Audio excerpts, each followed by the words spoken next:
Okay so अब इसमें आपको सिंपली ऐसा बोला है कि इवेलुएट दिस। यहाँ पे ऐसा कहीं नहीं लिखा हुआ कि विदाउट एक्सपेंडिंग हमें से इवेलुएट करना है, कि हमें सिर्फ प्रॉपर्टी से लगानी है, कि हमें डायरेक्ट एक्सपेंशन करना है। तो it's all up to us कि हम इसे कैसे इवेलुएट करना चाहते हैं। आप चाहो तो इसको डायरेक्टली भी मल्टीप्लाई एक्सपेंशन कर सकते हो सीधे किसी भी रो या कॉलम के अलावा। आप चाहो तो इसमें कुछ जीरोस बना सकते हो ताकि आपको थोड़ी सी हेल्प मिल जाए और आपको अलग से कहीं फैक्टरेशन नहीं करना पड़े बाद में। इसमें पर्टिकुलरली जीरो बनाना बहुत आसान काम है, आपको सामने दिख भी रहा होगा। अगर आपको ये कॉलम दिखाई दे रहा है 1 1 1 वाला, तो यहाँ पे हम लोग एक पर्टिकुलर ऑपरेशन लगा सकते हैं, ऐसे हमारा काम काफी आसानी से हो जाएगा।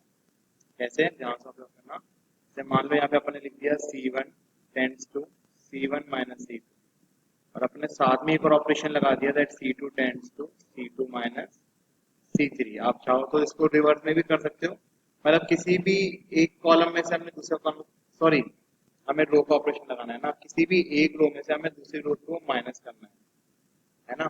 तो यहाँ पे हमारे पास में आ जाएगा R1 tends to R1 minus R2। First row में से सेकंड रो को माइनस करेंगे तो बेटा ये 1 माइनस 1 जीरो हो जाएगा। सेकंड रो में से थर्ड रो को माइनस करेंगे तो यहाँ पे भी 1 माइनस 1 जीरो हो जाएगा। तो हमारे पास दो जीरो हमें मिलेंगे, राइट। अपनी ऑपरेशन से परफॉर्म करते हैं। ये हमारे पास हो जाएगा 1 माइनस 2, यहाँ पे आ जाएगा A माइनस बी, यहाँ पे जाएगा बी सी माइनस, अगेन यहाँ पे 1 माइनस, यहाँ पे जाएगा बी माइनस, यहाँ पे जाएगा सी ए माइनस। थर्ड रो के ऊपर कोई भी चेंज नहीं आएगा, ये रेजिस्टेंस। ठीक है। अब अगर आप इसको ध्यान से ऑब्जर्व करोगे तो बेटा यहाँ पे देखो, यहाँ से सी कॉमन आ रहा है, मोर ओवर हम लोग कहते हैं माइनस सी कॉमन। ठीक है ना, तो हमने यहाँ पे क्या मिलेगा सी ए माइनस सी। अगर आपने से माइनस सी कॉमन दिया, इधर आपके पास क्या बच जाएगा, ए माइनस सी बच जाएगा। यहाँ पे भी जीरो रहेगा, बी माइनस सी। यहाँ पे भी आपके पास क्या कॉमन आ रहा है, ए एलिमेंट है आपके पास में, यहाँ पे माइनस का ए कॉमन होता है, इधर क्या बचेगा बी माइनस। यहाँ पे थर्ड रो में बात,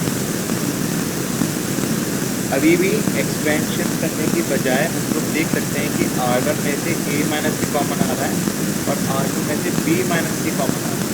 हम लोग उसको कॉमन से निकाल सकते हैं ताकि थोड़ा और सिंप्लीफाई हो सके। A minus C common from R1, B minus common from R2। Determinant हमारे पास में आएगा, तो बाहर आ गया, बी माइनस सी भी बाहर आ गया। इधर हमारे पास बचेगा 0 1 माइनस सी 0 1 माइनस सी 1 3। अब आप बेटा खुद देख सकते हो कि हमारा डिटरमिनेंट कितना ज़्यादा सिंप्लीफाई है, राइट। अब आप सीधे एक्सपेंड कर सकते हो अलॉन्ग R3 या फिर T1 का लॉन्ग एक्सपेंड करना है, क्योंकि इसके अंदर दो जीरो आ चुके हैं। यहाँ पे हम दिखाई नहीं मिला है ना, एक्सपेंडिंग अलॉन्ग C1, डिटरमिनेंट आपके पास हो जाएगा A माइनस B माइनस सी। जब बेटा C1 के लोग एक्सपेंड करोगे तो ये तो जीरो है, फर्क नहीं पड़ेगा, आगे जीरो है, फर्क नहीं पड़ेगा, लास्ट में बना ना 0 माइनस 0 प्लस, अंदर आपके कॉलम और रो को छुपा देना, यहाँ से अच्छे ढंग से पास में माइनस ए प्लस अल्टीमेटली जो हमारे पास में आंसर आएगा वो आएगा ए माइनस बी माइनस सी। यहाँ पे आपके पास में आ जाएगा ये माइनस एक साइक्लिक ऑर्डर में आया है आपका ए माइनस बी माइनस सी। तो इस तरीके से देखो हमने यहाँ पे ये ऑपरेशन लगाया, बेसिकली प्रॉपर्टीज लगाई, यहाँ से हमने कॉमन निकाला, देन लोग ने एंड में आके एक्सपेंड। दो जीरोस बनने के बाद आप आराम से एक्सपेंड कर सकते हो। अब पहले आप ये काम स्टार्टिंग में भी कर सकते थे, बट हो सकता है कि फिर आपको इन टर्म्स को इस तरीके से अरेंज करने में दिक्कत आ जाती है। मान लो ये पूछना था कि prove that this equal to this, और अगर हमको प्रूव करना हो तो वहाँ पे फिर हमें दिक्कत आती है अगर हम लोग डायरेक्टली इस पर एक्सपेंड करते हैं, क्योंकि हो सकता है कि फैक्टर में थोड़ा मुश्किल हो जाती है। ठीक है, तो कोशिश करना ज़्यादातर प्रॉपर्टी का यूज करने की और उसको सिंप्लीफाई। ओके, अब बेटा एग्जांपल 14 में आपको क्या बोला है कि prove that this determinant is equal to 4 times of ABC. अब यहाँ पे आपको इसको प्रूव करना है 4 एबीसी के इक्वल। तो अगेन बेटा यहाँ ऐसा कुछ नहीं बोला गया है कि विदाउट एक्सपेंडिंग या फिर सिर्फ है ना प्रॉपर्टीज का यूज करना है या फिर ऐसा करना है वैसा करना है, ऐसा कुछ बोला नहीं गया। आप अपने अकॉर्डिंग इसको प्रूव कर सकते हो, इस चीज का ध्यान रखना। ठीक है, अब कोशिश करो जितना आप जीरोस बना पाओ उतना अच्छा, एंड ये सब आप पे डिपेंड करता है। अब जैसे आप यहाँ पे अगर ध्यान से ऑब्जर्व करोगे ना, तो यहाँ पे ऐसी कुछ सिमेट्री दिखाई नहीं दे रही है जहाँ पे इजीली जीरो बन जाए। राइट, तो अपन कोशिश करेंगे अगर अलग अलग जगह भी जीरो बन जाते हैं तब भी अपना काम हो जाएगा। तो यहाँ पे अपन कोशिश करते हैं कि जितने ज्यादा अपन यहाँ पे जीरो बना पाए। ठीक है ना, जैसे यहाँ पे सी में से अगर इस सी को माइनस किया तो जीरो आ जाएगा, इस ए में से इस ए को माइनस किया तब भी जीरो आ जाएगा। तो अपन ऐसे ट्राई करने की कोशिश है ना, ट्राई करते हैं। ठीक है, सबसे पहले अपन ऐसा कर देते हैं, C1 tends to C1 minus C2, और अपन एक और ऑपरेशन कर देते हैं, that is C2 tends to C2 minus C3। Let's see इससे क्या होगा हमारे पास में। बेटा b प्लस सी में से अपन a माइनस करेंगे तो यहाँ पे आ जाएगा b प्लस सी माइनस ए। b में से c प्लस a को माइनस करोगे तो आ जाएगा b माइनस सी माइनस ए। c में से c को माइनस करोगे तो जरूर जीरो आ जाएगा। C2 माइनस C3, a में से a को माइनस करोगे तो यहाँ पे भी जीरो आएगा। c प्लस a में से b को माइनस किया तो हो जाएगा c plus a minus b। यहाँ पे c में से a प्लस b को माइनस करोगे तो आ जाएगा c minus a minus b। यहाँ पे है a b a plus b। ठीक है, तो ये दो जीरोस तो हमारे पास में बने हैं, बट ये दोनों के दोनों जीरोस बने हैं ना, ये हमारे पास में अलग अलग कॉलम के अंदर बने। ठीक है, तो ये सबसे एक तो दिक्कत है, क्योंकि एक ही कॉलम में तो काम आसान रहता। आप और भी ट्राई कर सकते हो अगर आपके पास में ऑटोमेटिकली जीरो बन रहा हो तो, बट ऐसा भी कभी कभी हो सकता है बेटा कि जब आपके पास में एक जीरो बन रहा हो ना, तो उससे आपका दूसरा जीरो भी डिस्टर्ब हो सकता है। ठीक है ना, ऐसी भी पॉसिबिलिटी आपके पास में होती है। तो आप चाहो तो इसको डायरेक्टली एक्सपेंशन पे भी ले जा सकते हो, आप किसी भी रो, फर्स्ट रो या फर्स्ट कॉलम के अकॉर्डिंग, क्योंकि पॉसिबिलिटी कभी कभी होती नहीं है कि हमारे पास में ज्यादा जीरोस भी बन जाते हैं, ऐसा कभी कभी नहीं हो पाता।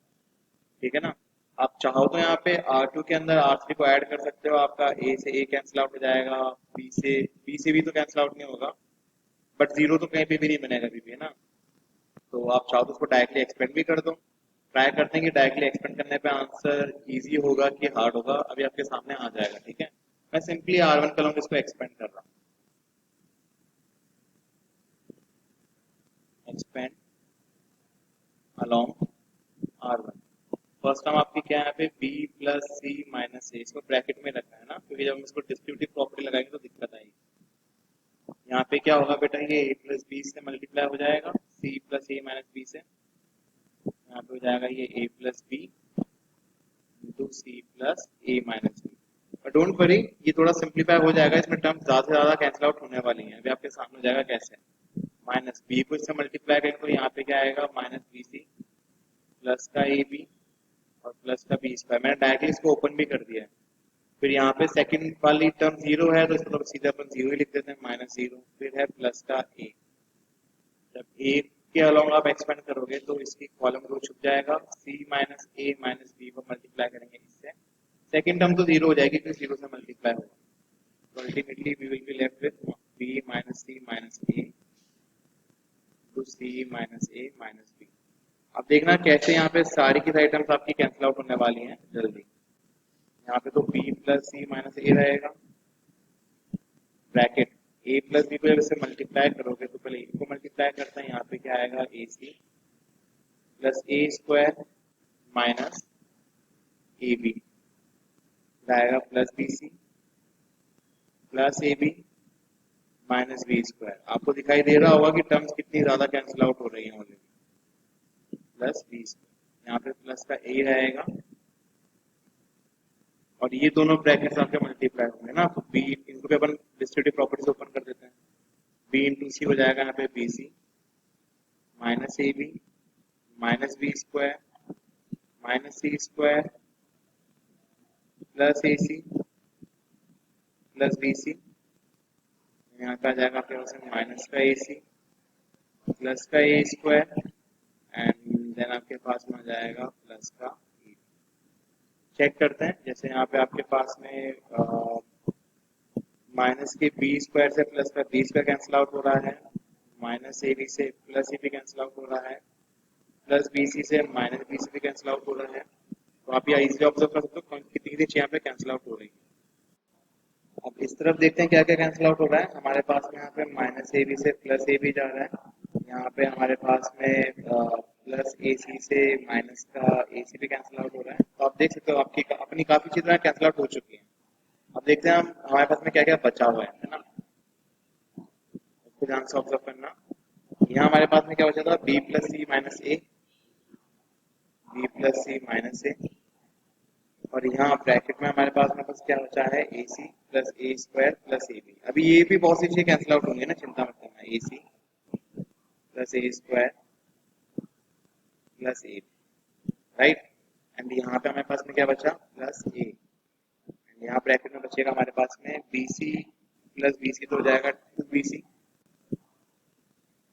Then minus B square minus C square और प्लस का A square, minus B square minus C square plus A square. देखना और भी चीजें कैसे कैंसिल आउट होती हैं बेटा। बी को अंदर मल्टीप्लाई कर देना, बी इंटू ए सी कितना हो जाएगा हमारे पास में, A B C, B into A square हो जाएगा हमारे पास में A square B, and B into A B हमारे पास में हो जाएगा यहाँ पे ए बी स्क्वायर, सी को मल्टीप्लाई करेंगे तो हो जाएगा plus A C square plus A square C, and यहाँ पे आ जाएगा हमारे पास में प्लस का ए बी सी। अब ए को जब अंदर मल्टीप्लाई करते हैं हो जाएगा प्लस का टू ए बी सी। अब आप देखो बेटा हमें फोर ए बी सी चाहिए था ना, तो A B C plus two A B C तो आ गया, बाकी सब कुछ कैंसिल आउट ही होना है यहाँ पे वैसे। माइनस का A B square, then minus का A C square, and then plus का ए क्यू। यहाँ पे देख लेना शायद यहाँ पे कहीं मिस्टेक हो गई, तो एक बार ऑब्जर्व कर लेना इसको, प्लस ए क्यू। अब यहाँ देखना बेटा, यहाँ पे माइनस ए से मल्टीप्लाई करना रह गया था, इसको भी अपन मल्टीप्लाई कर देते हैं। तो माइनस ए इंटू ए सी हो जाएगा माइनस का A square C, and minus A into A square हो जाएगा माइनस का A Q, and minus A into A B हो जाएगा माइनस का ए स्क्वायर बी। अब आप देख सकते हो यहाँ पे क्या क्या कैंसिल आउट होने वाला है। यहाँ पे हमारे पास में है ना प्लस के ए बी स्क्वायर से माइनस का ए बी स्क्वायर जा रहा है, यहाँ पे प्लस ए सी स्क्वायर से माइनस ए सी स्क्वायर जा रहा है, माइनस ए क्यूब से प्लस ए क्यूब गया, माइनस के ए स्क्वायर बी से प्लस का ए स्क्वायर भी गया, और माइनस के प्लस के ए स्क्वायर सी से माइनस के ए स्क्वायर सी। अल्टीमेटली हमारे पास में बस चार ही चीजें बची हैं, तीन चीजें, A B C plus A B C plus two A B C, add करने पे क्या मिलेगा, फोर ए बी सी। और यही आपको प्रूव करना था, ये आपका RHS था। तो जिन क्वेश्चंस में हमारे पास में मैक्सिमम जीरोस नहीं बन पा रहे एक रो के अंदर, एक कॉलम के अंदर, मतलब दो जीरोस नहीं बन पा रहे, तो वहां पे आपको ऐसे करना होता है कि जितने भी जीरोस फिर किसी भी रो में पॉसिबल है, कॉलम में पॉसिबल हो ना, वो बना देना, and then you can do the direct expansion. इसी वजह से यहाँ पे ऐसा नहीं लिखा हुआ विदाउट एक्सपेंडिंग, क्योंकि क्वेश्चन बनाने वाले को भी पता था कि शायद हो सकता है कि एक ही रो में या सारे जीरोस नहीं बन पाए, तो पॉसिबिलिटी रहती है इस टाइप के क्वेश्चन की, ठीक है। इसको भी ध्यान से देख लें। ओके अब बेटा बात करते हैं इस क्वेश्चन की एग्जांपल 15 की ना। तो ये काफी इंपॉर्टेंट माना जाता है बोर्ड पॉइंट ऑफ व्यू से भी, ठीक है ना। तो थोड़ा अच्छा क्वेश्चन ही माना जाता है, इसको भी ध्यान से ऑब्जर्व करना। यहाँ पे हर एक चीज की वैल्यू जैसे यहाँ पे लिखा है ना कि एक्स वाई जेड डिफरेंट है, तो इसका भी यूज आएगा। एंड देन हमको ये चीज यहाँ पे शो करनी है कि one plus x Y Z equal to zero है। हमें यहाँ पे डिटर्मिनेंट को जीरो के फिर प्रूव नहीं करना, ये तो हमें ऑलरेडी दे रखा है। यहाँ देखो तो आपको ऑलरेडी बेटा डिटरमिनेंट जीरो के बराबर दे रखा है, हमें तो इस पर्टिकुलर चीज को प्रूव करना है जो यहाँ पे लिखी हुई। अभी कैसे करा जाएगा इसको भी ध्यान से ऑब्जर्व करना, ये काफी इंपॉर्टेंट माना जाता है ना, इसको इंपॉर्टेंट मार्क भी कर लेना आप लोग। चलो स्टार्ट करते हैं कि डिटरमिनेंट आपको ऑलरेडी जीरो के बराबर दे रखा है, एंड डिटरमिनेंट आपको दे रखा है यहाँ पे that is x square one plus x cube, यहाँ पे आपको दे रखा है वाई स्क्वायर, और यहाँ पे आपके पास में है वन प्लस वाई क्यूब, यहाँ पे है Z square one plus Z cube, ये जीरो के इक्वल दे रखा है आपको, ठीक है। अब आप देखोगे ना बेटा, तो थर्ड कॉलम के अंदर हर एलिमेंट में कुछ ना कुछ ऐड हो रहा है। तो ध्यान है हमने स्प्लिटिंग ऑफ डिटरमिनेंट वाली प्रॉपर्टी देखी थी, शायद प्रॉपर्टी नंबर 5 थी या 4 थी, जो भी उसका नंबर था। और उसमें हमें पता था कि हम डिटरमिनेंट्स को स्प्लिट कर सकते हैं, तो we can do the same thing here also. And यहाँ पे कुछ ऐसा बन जाएगा, X Y Z X square Y square Z square 1 1 1। तीनों ही टर्म्स के बीच में प्लस का ही साइन था, तो इधर भी हमने प्लस ही लगा दिया। खैर हम वैसे भी प्लस ही लगाते हैं। X Y Z X square Y square Z square X cube Y cube Z cube, और ये जीरो के इक्वल है। ठीक है। अच्छा, अगर आप इस क्वेश्चन को आप ध्यान से ऑब्जर्व करोगे ना, तो ये वाला जो आपको पार्ट दिख रहा है डिटरमिनेंट का, इसकी फर्स्ट रो में से x कॉमन आ रहा है, इसकी सेकंड रो में से y कॉमन आ रहा है, और इसकी थर्ड रो में से z कॉमन आ रहा है। तो अगर आप इस चीज को ऑब्जर्व करके यहाँ पे लिखो, taking X Y Z and common, X Y Z common, taking X comma Y comma Z common from R1 R2 and R3। तो बेटा ये जो डिटरमिनेंट है अपने पास में कैसा दिख जाएगा, यहाँ पे तो आ जाएगा X Y Z X square Y square Z square 1 1 1। जब बेटा यहाँ से भी कॉमन लोगे तो यहाँ बचेगा 1 1 1। यहाँ पे आ जाएगा एक्स वाई जेड। ओके, एक मिनट रुकना, यहाँ पे बाहर लिखना भूल गया था। अपन ने एक्स वाई जेड कॉमन लिया ना R1 में से, तो ऊपर एक्स आएगा इंटू वाई इंटू जेड। तो x into Y into Z हमारे पास में आ चुका है, और हमको उसकी रिक्वायरमेंट भी थी। यहाँ पे आप देख सकते हो एक्स वाई जेड की, तो आया तो सही कम से कम। चेक करते हैं इसको और कैसे आगे अपन इम्प्रोवाइज करेंगे। यहाँ 1 एक्स स्क्वायर आ जाएगा, यहाँ पे 1 वाई स्क्वायर आ जाएगा, और यहाँ पे 1 जेड और जेड स्क्वायर आ जाएगा इक्वल्स टू 0। दोनों डिटर्मिनेंट दिखने में लग तो रहे हैं एक जैसे, बट अभी भी जैसे है नहीं है ना, कुछ तो फर्क है। अब ना देखो, फर्क बस ये है कि इनकी कॉलम्स है ना जो शफल हो रखे हैं, जैसे है तो सेम लेकिन कॉरस्पॉन्डिंग सेम नहीं है। हमें कोशिश करनी है कि कॉरस्पॉन्डिंग कॉलम सेम बन जाए। जैसे यहाँ पे हमारे पास में 1 1 1 X square Y square Z square ना, यहाँ देखना बेटा। अब एक बार इमेजिन करो इस चीज को। मान लो मुझे इस थर्ड कॉलम को लेके आना है फर्स्ट वाले की जगह पे, सेकंड कॉलम को लेके आना है थर्ड वाले की जगह पे, मतलब हमें कुछ इंटरचेंज करना है। अब हम लोगों ने बेटा पढ़ा भी था, जब अपन कॉलम्स को इंटर डिटरमिनेंट, जब अपन है ना कॉलम या दो रोज को इंटरचेंज करते हैं, तो हमारे पास में है ना डिटरमिनेंट का साइन नेगेटिव हो जाता है ना। अब से मान लो कि मैंने यहाँ पे रिप्लेसमेंट करा किसका, मैंने यहाँ पे रिप्लेसमेंट करा C1 और सॉरी C2 और C3 का। ठीक है ना, यहाँ पे मैं किस किस को रिप्लेस इंटरचेंज कर रहा हूँ, C2 और C3 को इंटरचेंज कर रहा हूँ।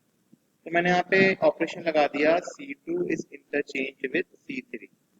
तो डेफिनेटली बेटा मेरे को माइनस के साइन से बाहर मल्टीप्लाई करना पड़ेगा, प्रॉपर्टी यही पड़ी थी अपन ने। लेकिन मैं यहाँ पे एक और अगर मैंने ऑपरेशन लगा दिया कि इसके बाद में मैंने फिर क्या इंटरचेंज करा, इसके बाद चलो ठीक है अपन एक एक करके करते हैं ताकि आपको क्लियर भी हो जाए। आप चाहते तो एक साथ भी कर सकते थे, बट उसमें अगर आपको साइन की हो सकता है कंफ्यूजन हो जाएगा। पहले मैं बस C2 और C3 को इंटरचेंज कर रहा हूँ, तो यहाँ पे बाहर माइनस आ जाएगा।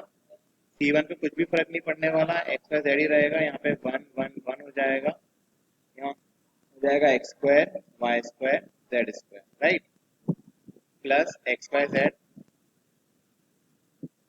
और यहाँ पे मेरे पास में तो सेम ही है, 1 1 1 ही है। यहाँ पे एक्स है वाई है जेड है, और यहाँ पे एक्स स्क्वायर वाई स्क्वायर और जेड स्क्वायर इक्वल टू में किसके है, ये 0 के है। अब बेटा दोबारा देखो, अब मुझे है ना दोनों डिटरमिनेंट्स को एकदम सेम दिखाने के लिए मुझे वापस से क्या करना चाहिए, यहाँ पे मुझे इस बार है ना C1 और C2 को इंटरचेंज कर देना चाहिए। अगर मैं C2 को इंटरचेंज कर दिया तो ये डिटरमिनेंट भी ऐसे ही बन जाएगा, और फिर से बेटा माइनस साइन बाहर आएगा, तो बाहर ऑलरेडी माइनस है ना, तो दोनों माइनस मिलके क्या हो जाएंगे, प्लस हो जाएंगे। और अगर हमने ये ऑपरेशन करा, जैसे मान लो अब अपन ने ऐसा यहाँ पे लिख दिया कि C1 is interchange with C2, तो बाहर वाला माइनस तो प्लस हो जाएगा, और यहाँ पे हमारे पास में जाएगा 1 1 1 X Y Z X square Y square Z square. यहाँ पे क्या है, प्लस के अंदर एक्स वाई जेड है, और ये ब्रैकेट भी हमें क्या दे रखा है, वन सॉरी ये डिटरमिनेंट भी क्या दे रहा है, 1 1 1 X Y Z X square Y square Z square. और ये किसके इक्वल है, 0 के इक्वल है। अब बेटा देखो दोनों ही डिटरमिनेंट सेम है ना, तो I think we can take out the determinant common. And हम डिटरमिनेंट कॉमन कैसे ले सकते हैं, because we know that determinant gives you a numerical value, एक नंबर ही होता है कि ज्यादा से ज्यादा, तो हम इसको कॉमन ले सकते हैं। अगर आपने डिटरमिनेंट कॉमन ले लिया तो हमारे पास में क्या बचेगा, one plus x Y Z, और यहाँ पे आ जाएगा determinant one one one X Y Z X square Y square Z square equal to zero. अभी तक तो अपन है ना बेटा क्वेश्चन के फर्स्ट पार्ट को क्लियर किया है अपन ने।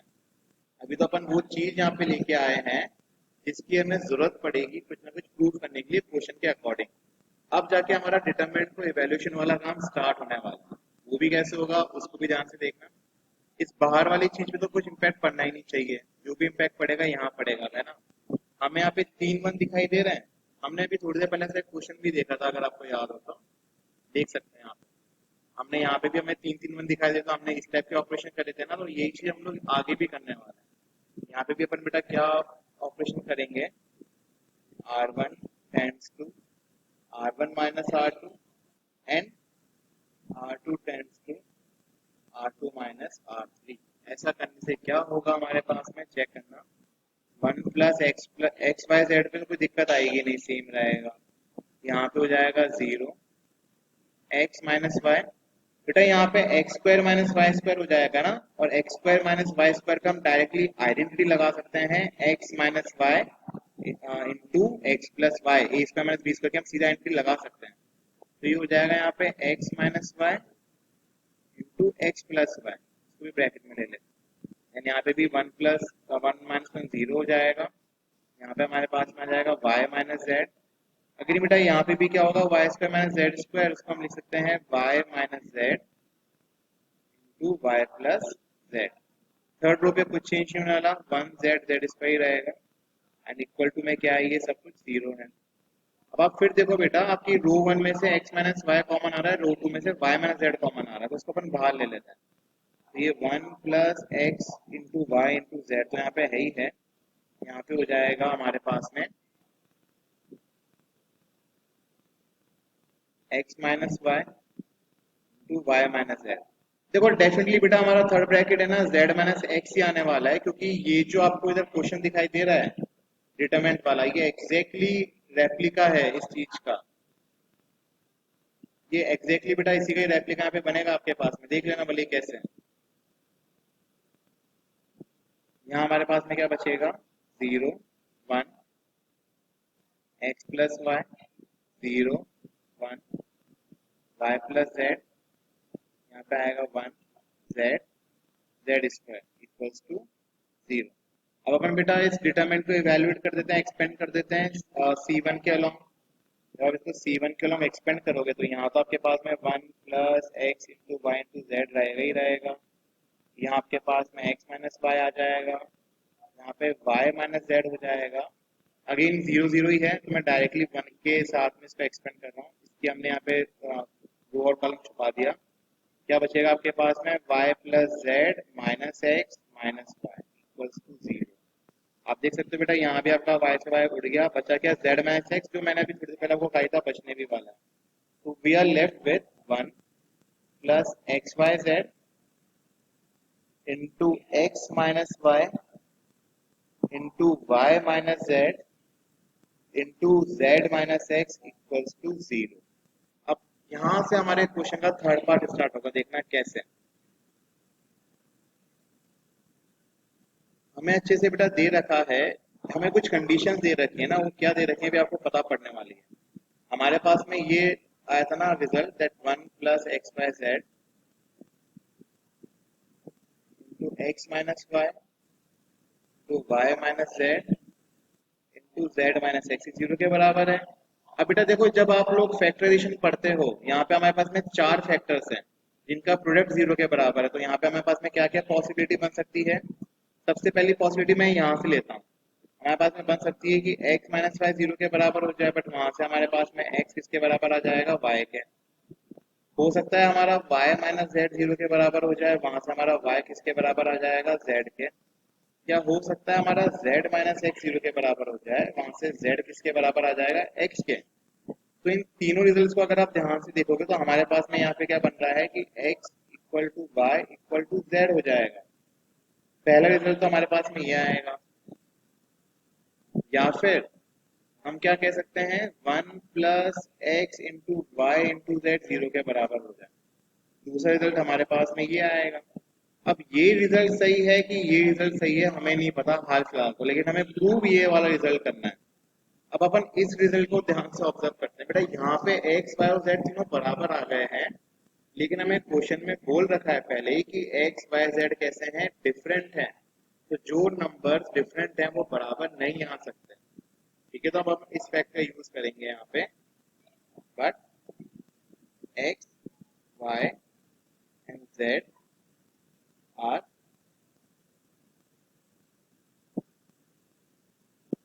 डिफरेंट।